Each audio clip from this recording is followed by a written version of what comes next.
Spyro the Dragon on PlayStation 1. My experience with Spyro hasn't been one that I remember clearly. I played the demo of the first game on one of the old demo discs, and the game had this strange charm that I had enjoyed but never really felt compelled to actually explore, until some years later, where I rented what I think was the second game.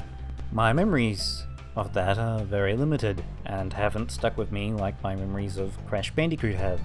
Later on, around the time I was playing the GameCube, I still occasionally bought and played PlayStation 1 games, since they were much cheaper then, which was when I got a hold of Spyro 3, which I only really remember for the flying penguin, Sergeant Bird. I believe that's his name, right? It's been so long since I played that. I do remember the style of these games though, and now having played Spyro 1, I feel like I've got a better chance of revisiting those one day. At least Spyro 2 anyway. The game itself has this nostalgic feeling, which is a little weird since a lot of these levels were very new to me, and the experience was mostly fresh. The game looks really polished for a 3D PS1 title, with its happy cartoon-like visuals, but it lacks some of the visual appeal of games like Crash, Croc, and Gex. It feels very sparse and empty at times, like there could be more to the environments and the backgrounds.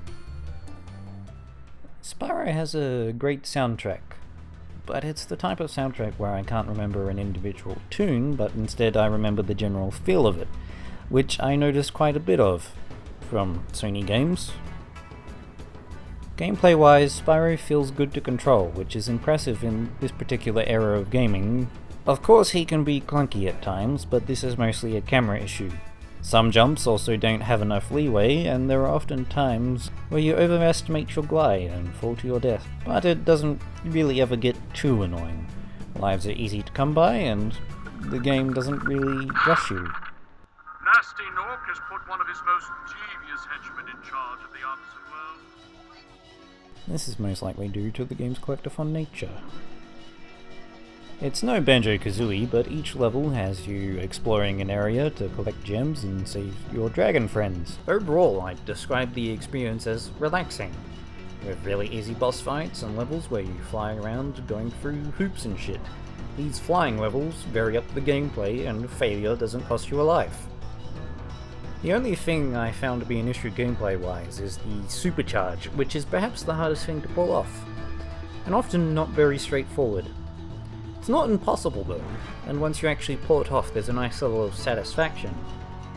It's really the only thing I think would need fixing though, so it's less temperamental. There were many times I'd screw up a jump without knowing where I went wrong, and it just felt like the game was being really finicky about the whole thing. That aside though, Spyro is an amazing yet simple game that is well worth 120%ing yourself.